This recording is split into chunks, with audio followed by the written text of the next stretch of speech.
Iran ने अपनी मांग रखी है स्ट्रेट ऑफ हॉर्मूज खुलवाने के लिए।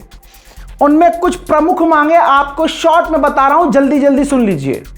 ईरान ने कहा कि स्ट्रेट ऑफ हॉर्मूज तभी खुलेगा जब अमेरिका हमारे वैल्यूज की रेस्पेक्ट करेगा, हमारी रेस्पेक्ट करेगा, हमारी धार्मिक मान्यताओं को इंसल्ट करना बंद करेगा और बार बार हमें धमकी देना अमेरिका बंद करेगा। दूसरी शर्त ये रखी है कि हमारे खिलाफ और हमारे एलाइज जो हैं उनके खिलाफ अमेरिका ने इलाके में जो जंग छेड़ी हुई है, जो ऑपरेशंस वो चला रहा है हमारे खिलाफ, वो बंद करेगा अमेरिका। तीसरी शर्त ये रखी है कि अमेरिका ने जो ब्लॉकेज लगाया है वो ब्लॉकेज हटाए और हमारे इलाकों से, हमारे करीब से अपनी फौज को हटाए। वहीं जो 2 जंग लड़ी है 41 दिन की और अभी कुछ दिन पहले 20 दिन चली है दोबारा जंग, टोटल जंग में जो हमारा नुकसान हुआ है अमेरिका उसे भरपाई करे। हम पर, अब ये चौथी शर्त है, हम पर जो इल्लीगल पाबंदियां लगाई हैं